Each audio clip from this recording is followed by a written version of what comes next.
Hola, ¿qué tal? Les saluda Ruth Soto a nombre del Comité Ejecutivo 2020-2023 de nuestro Sindicato Único del Personal Académico de la Universidad Autónoma de Querétaro.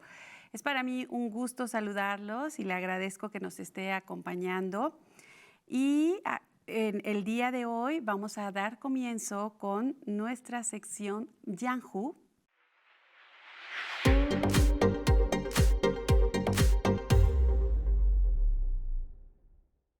informando a la comunidad las actividades realizadas en las últimas semanas que ha hecho nuestro sindicato y así como las próximas a realizarse. Cada día se acerca más el cierre de año y hoy le platicamos a nuestros televidentes acerca de la exposición de pintura que tenemos en las instalaciones de la planta baja del Supahuac y que también está abierto para todo el público general allí en Hidalgo 299 en el centro histórico. La realidad de las personas mayores, hacer visibles a los invisibles, es así como se titula esta exposición pictográfica y que ha sido realizada por la maestra Soledad Bulgareta. Por otro lado, en esta semana se entregaron las titularidades y también se tuvo un concierto navideño de coro por parte de la Secretaría de Cultura que más adelante les estaremos compartiendo. El pasado martes 6 de diciembre tuvimos a bien celebrar el 48 aniversario de nuestro sindicato con la participación de 2 profesores jubilados que fueron parte de la creación y de la historia de nuestra Casa Club del Supahuac. Ellos fueron el maestro Carlos Sierra y el profesor Roberto Cíntora.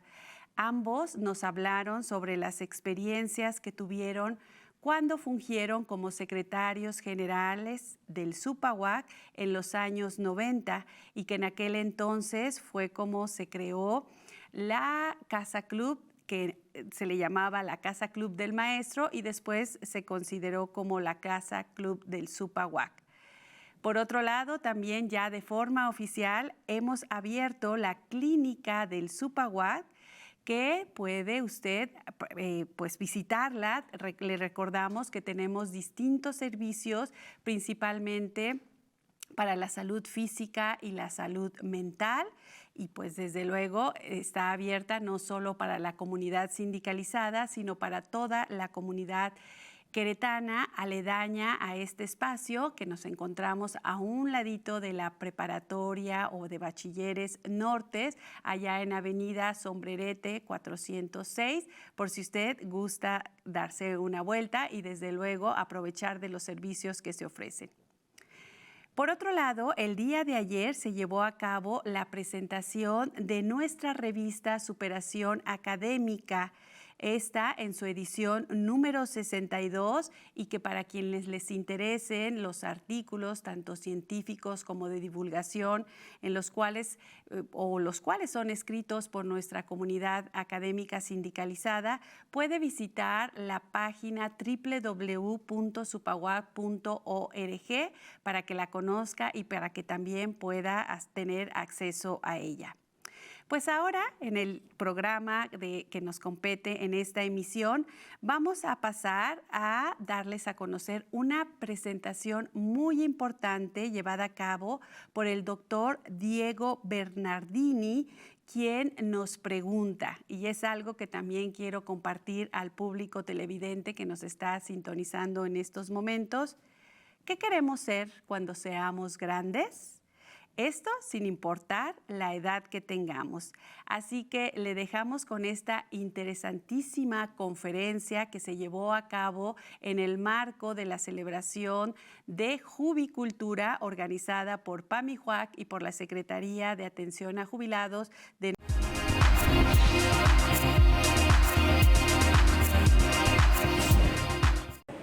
En un país como México, como Argentina, como Colombia, donde de repente tenemos la posibilidad de un sistema sanitario a mano, donde tenemos cierto grado de seguridad, donde tenemos agua potable, saneamiento, a una persona que cumple 62 años aproximadamente aproximadamente, que es la edad más o menos a la que habitualmente se suele retirar uno, aunque las universidades nos permiten probablemente hasta los 70 años, a una persona que llega a los 62 años, en un país como el nuestro, le queda por delante cerca de 24 o 25 años de expectativa de vida.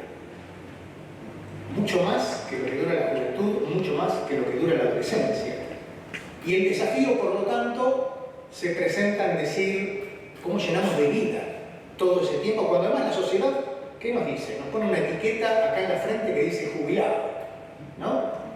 Con suerte, porque si no te dicen abuelo, aunque no tengas nietos, abuelo o abuelita.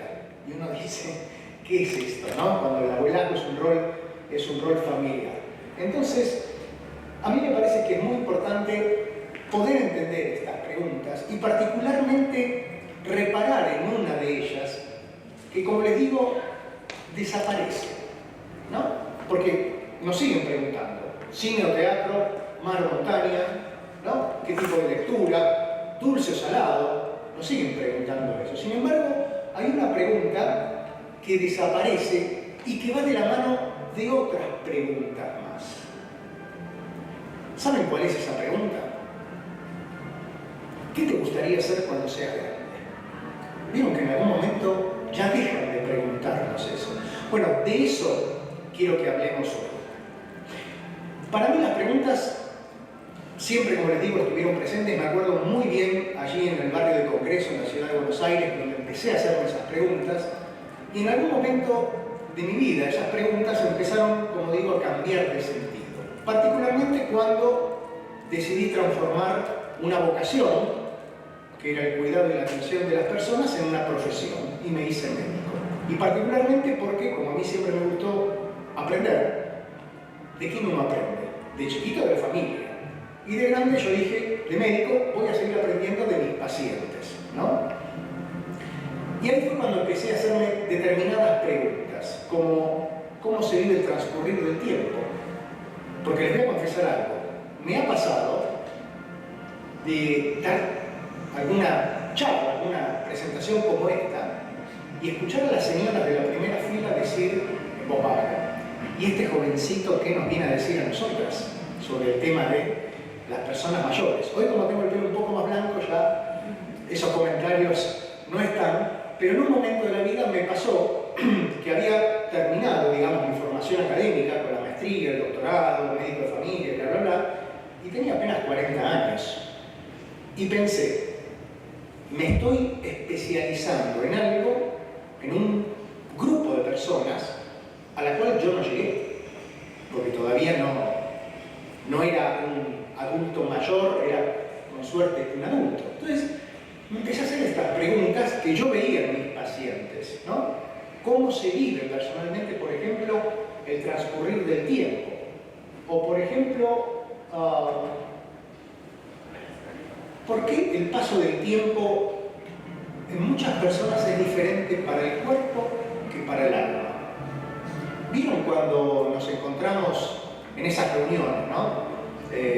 Hoy cumplimos 40 años de habernos recibido de médicos o haber salido de la escuela, y uno a veces se cruza con compañeros que no reconocen, y al mismo tiempo uno pregunta, ¿será que no me reconocen a mí? Y uno dice, ¿pero qué pasó? Esta persona se ve muy envejecida, y sin embargo la otra está igual. ¿Vieron esos comentarios? Estás igualito, estás igualita, y uno no sabe si eso es algo bueno o es algo malo, ¿no? Pero a veces pasa. O por ejemplo, preguntas como, ¿por qué dos personas que de bebés son iguales? Vieron que de repente hay 4 o 5 bebés que están llorando, pero uno lo hace porque tiene hambre, el otro tiene frío, el otro se hizo encima y el otro tiene calor. Y sin embargo, o sea, 4 bebés que son iguales, 4 respuestas similares frente a 4 estímulos diferentes. Y sin embargo, no podemos encontrar 2 personas mayores iguales. ¿Ustedes las vieron? Yo no encontré. Y lo voy a decir en términos cariñosos como usamos en Argentina. 2 viejos o 2 viejas iguales no hay. ¿Por qué? Y porque está la vida. Está la vida que transcurrió, está la vida que tenemos cada uno de nosotros por detrás, que nos va diferenciando. Y esto es algo muy importante, porque cuando leemos muchas veces en los periódicos, en la televisión, televisión, lo escuchamos en la radio, los jubilados, los mayores, los retirados, es como que nos meten a todos en la misma bolsa. Nos empaquetan, nos homogeneizan y sin embargo sabemos que a medida que vivimos construimos diversidad, construimos diferencia, porque de eso se trata la vida. Y esta también, ¿cómo es envejecer? Yo esto busqué de alguna manera ir preguntándoselo a personas con las que tuve la posibilidad de dialogar y que de alguna manera se enfrentaron a esas preguntas en carne propia. Preguntas que, claro, yo ya me había hecho y me sigo haciendo hoy en día, porque bueno, esa mala costumbre que tenemos las personas de pensar que las personas mayores, los viejos son los otros, se acaba cuando nos miramos al espejo, ¿no? Ya aparece alguna arruga, aparece el pelo blanco, algún kilo de más, me canso un poquito, tengo menos paciencia, pero ¿qué es más interesante? Sé elegir qué es lo que quiero y sé darme cuenta qué es lo que me está haciendo perder el tiempo. O sea que volverse adulto y persona mayor, yo creo que no es tan malo como a veces nos intentan transmitir desde esa cultura social que tenemos que modificar. Tenemos que modificar porque la realidad es que cada vez estamos viviendo más y estamos teniendo menos hijos. Y además estamos convirtiéndonos en personas mayores muy distinto probablemente a lo que hicieron nuestros padres y nuestros abuelos. Y les voy a decir algo. Todos los que estamos hoy acá tenemos mayor expectativa de vida que aquellos que nos precedieron. Y eso es algo que todavía en la sociedad cuesta mucho hablar. Hablar de una sociedad que no está envejecida. O sea, envejecemos los que formamos parte de la sociedad. La sociedad que envejece es la que no se adapta al cambio. Y el gran cambio, la gran transformación que hoy estamos viendo en las sociedades es una sociedad con más personas mayores, pero que además deciden ser protagonistas, deciden ejercer sus derechos, deciden mantenerse vigentes, activas.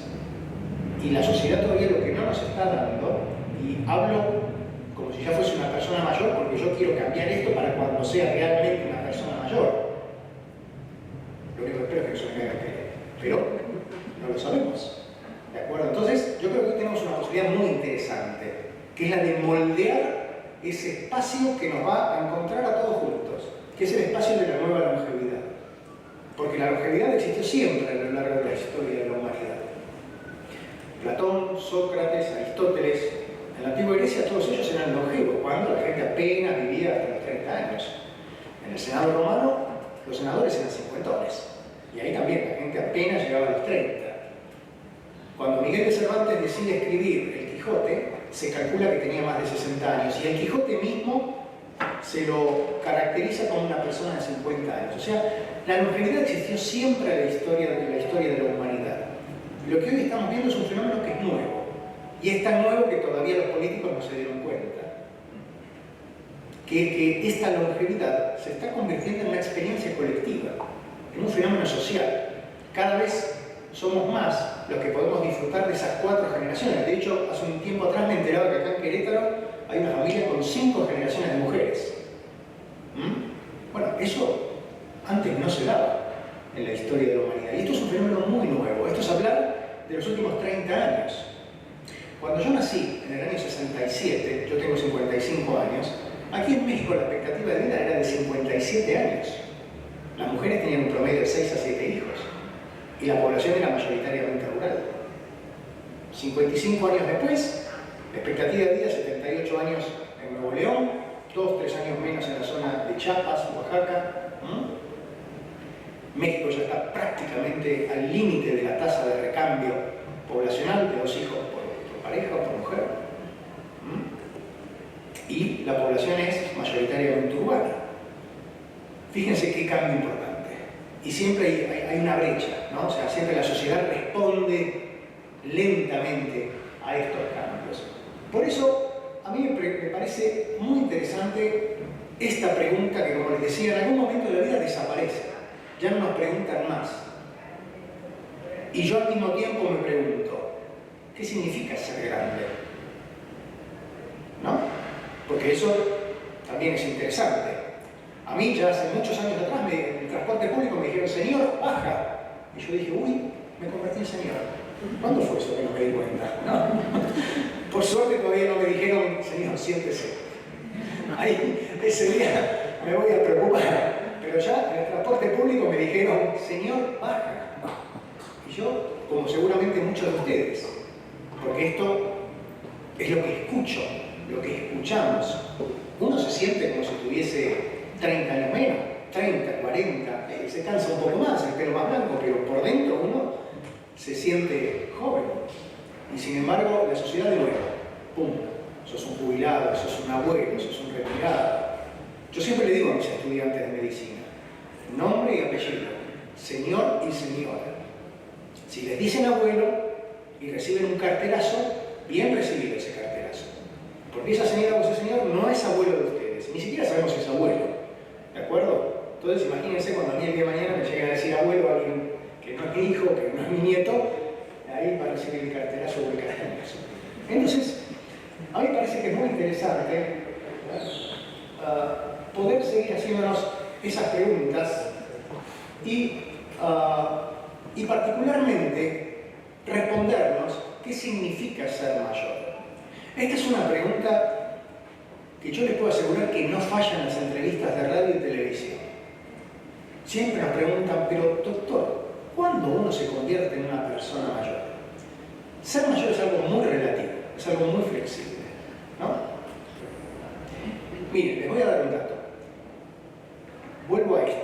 En un ambiente como el nuestro, donde hay agua, donde hay saneamiento, donde hay un hospital cerca, de 4 personas que hoy tienen 80 años, de 4 personas, 3 van a celebrar el cumpleaños número 85.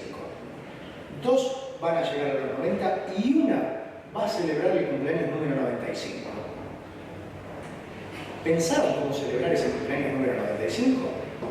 Porque es muy probable que toque. Entonces, ¿qué es ser mayor? Miren, hay 2 estudios muy interesantes. Ser mayor depende de dónde preguntemos. Este es un estudio que se hizo en el 2012 en países de la Unión Europea con poblaciones representativas muy similares en distintos países, y el promedio dio que cuando a las personas se les preguntaba cuándo una persona es mayor, el promedio daba 67 años. Pero si yo me voy a Turquía, en Turquía, ¿sabe lo que contestaron los turcos? Que una persona es mayor a los 55. Así que si yo voy a Turquía, mi médico de familia me va a decir, colega, usted tiene que buscarse un geriatra ahora. Y si voy al museo me van a decir, usted tiene descuento. Y probablemente en el transporte público me digan, señor, siéntese. ¿De acuerdo? Ahora, si voy a Grecia, en Grecia una persona es mayor casi en los 70, por lo cual me van a decir jovencito a lo último de la cola, de la fila. Y además va a pagar más porque es joven. Bueno, ser mayor depende de dónde preguntemos, por la cultura, por la educación. Pero también, ser mayor depende a quién le preguntemos. Un estudio del año 2009 en España mostró que para los jóvenes de 20 a 29 años, como suelen ser nuestros estudiantes, una persona es mayor a partir de los 63, 64 años. Pero si le preguntamos a los que están por arriba de 70 años, dicen que una persona mayor es la que atravesó esa barrera de los 70 años. O sea, también va cambiando en base a qué edad tenga la persona a la cual le preguntamos. Por eso, ser mayor es un concepto flexible, es un concepto que se está redefiniendo. Y hablando de redefiniciones, es muy interesante cómo las personas mayores de hoy, aquellas como mi abuela nunca llegó a imaginarse que iba a vivir 100 años, ¿no? Su madre, mi bisabuela, la gallega, que le decíamos porque venía de Galicia, llegó a los 94. Entonces, estas personas mayores de hoy se están encontrando con ese regalo de la longevidad para el cual no se prepararon. A diferencia de nosotros, que sabemos que es muy probable que seamos personas longevas y que podamos planificar eso. De allí la importancia de tomar esa relatividad en una pregunta que en algún momento de la vida desapareció como ¿qué te gustaría hacer cuando seas grande? Porque ustedes ya vieron que ser grande es algo relativo. Y si estoy diciendo que después del retiro nos quedan 25 años en promedio, miren cuántas cosas para hacer que de repente quedaron postergadas. Yo no digo que hagan lo que a veces uno ve en la televisión, señoras de 90 años que se tiran en paracaídas, señoras que deciden correr maratones. Si lo quieren hacer y lo pueden hacer, bienvenido. Pero yo creo que no hace falta ni subir montañas, ni correr maratones, ni tirarse en paracaídas. Yo creo que el propósito de vida, que es de lo que hoy estamos hablando de alguna manera, a partir de esa pregunta, ¿qué nos gustaría ser cuando seamos grandes?, es una búsqueda personal. Es algo que depende de nosotros. Ahí está. En ese sentido, la posibilidad de tener una segunda mitad prolongada nos da la posibilidad de esa búsqueda, de explorar. Este es el eslogan de una marca de ropa de montaña de Estados Unidos que cuando voy al gimnasio tengo el local ahí enfrente y siempre lo veo, ¿no? El Never Stop Exploring. Nunca parar de explorar. ¿Y el qué te gustaría hacer cuando seas grande? Es una invitación a esto, a que cada uno de nosotros exploremos qué nos gusta, qué nos hace bien, y que por sobre todas las cosas también, como personas mayores, les enseñemos a los jóvenes que están acá, porque ellos quizás no lo saben, pero ellos van a tener que prepararse para una vida de 100 años. Una vida de 100 años. Yo el otro día se lo dije a mi hijo, me miró con una cara. Le dije, mira, es muy probable que vos vivas hasta los 100 años. Fíjate todas las posibilidades de cosas que tenés que hacer. A veces nos hablan del cambio climático, ¿sí? Que existe, esto es real. Ahora, lo que no sabemos es si va a ser de medio grado, de un grado o de un grado y medio. No sabemos quién va a venir en el próximo sexenio. No sabemos qué va a pasar con el invierno de Europa con el tema de la invasión rusa. Sabemos que está ahí, sabemos que son tendencias, pero no sabemos qué grado de afectación va a haber. Con la longevidad sí, con la longevidad sabemos lo que va a pasar. Acá en México, hoy las personas mayores de 60 años son cerca de 13 millones. Sabemos que en los próximos 20, 25 años se van más que a duplicar. Así que si ustedes quieren tener trabajo y están estudiando algo de la salud, dedíquense a las personas mayores. No les va a faltar nunca el trabajo. No les va a faltar nunca el trabajo. Y nosotros preocupémonos por darles un buen bienestar a ellos porque son los que nos van a cuidar. Yo a mis estudiantes de salud de la mujer mayor les digo, el que no sabe geriatría no aprueba, porque ustedes son los que me van a cuidar a mí. Entonces les voy a ver la cara y me voy a acordar. Entonces, ese tema de explorar es relevante. Y es relevante cuando nosotros comparamos a esas personas mayores y de repente vemos gente que decimos, pero qué clara la tiene esta persona, ¿no? ¿Cómo sabe lo que le gusta? ¿Cómo sabe lo que quiere? ¿Qué activo que es? ¿Cómo pudo reemplazar vínculos que antes eran laborales con otros vínculos sociales? Estas personas exploraron. Estas personas se preguntaron. Estas personas hicieron esa introspección de la cual hablábamos con el profesor Suzuki. Y ahí está la diferencia. Está en la actitud, está en la búsqueda y está en la posibilidad de seguir preguntándonos qué nos gustaría hacer cuando seamos grandes, porque hoy tenemos esta posibilidad, que es la de celebrar la longevidad. Algo que es un fenómeno que por primera vez en la historia de la humanidad nos va a tocar prácticamente a todos nosotros.